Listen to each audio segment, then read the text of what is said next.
República da Espada é o nome que se dá ao período inicial da República no Brasil, entre 1889 e 1894. Ganhou este nome pois o Brasil foi governado por dois militares nesse período, Marechal Deodoro da Fonseca e Floriano Peixoto. Após a proclamação da República, as oligarquias brasileiras temiam a volta da monarquia, pois sabiam que esta fase de transição poderia ser um momento de fragilidade política.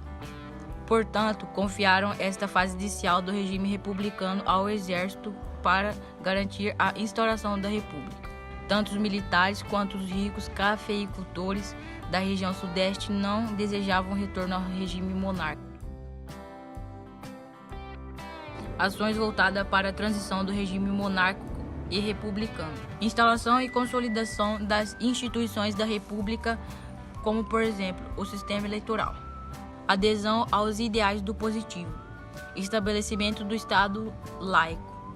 Separação entre o Estado e a Igreja. Manutenção das oligarquias agrárias no poder, principalmente dos cafeicultores da região sudeste. Foi estabelecido para garantir a transição da monarquia para a república, formar um governo de transição e resolver os problemas mais urgentes. Abolição das instituições da monarquia, anulação da Constituição de 1824, convocação de eleições para uma Assembleia Constituinte. O encilhamento foi o nome que ganhou a política econômica do ministro Rui Barbosa, que visava o desenvolvimento do Brasil, principalmente na área industrial. Essa política baseava-se na adoção de medidas protecionistas, liberdade para emissão de moeda por parte de bancos privados e facilidades para a abertura de empresas e capital aberto. As medidas não deram certo e geraram uma grande crise econômica no país. O que se viu foi o aumento da inflação, falência de empresas e crescimento da especulação financeira. A primeira Constituição da República foi promulgada em 24 de fevereiro de 1891.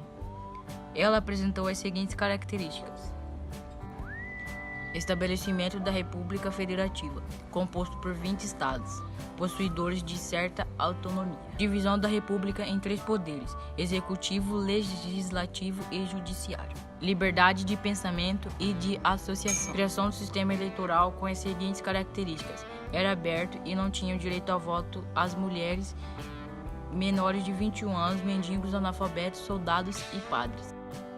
Após o fim do período provisório, Deodoro da Fonseca se manteve no poder com apoio dos militares, cafeicultores e políticos que representavam as oligarquias agrárias do país. Porém, foi um período muito conturbado e de grande pressão política. A crise econômica era grande e os militares deixaram de dar apoio ao governo após este fechar o Congresso e convocar nas eleições. Com pouco apoio político, demorou e renunciou 23 de novembro de 1891. De acordo com a Constituição, se um presidente não completasse 2 anos de mandato, ao renunciar deviam ser convocados eleições presidenciais. Porém, o Marechal Floriano Peixoto assumiu o poder e não convocou as eleições.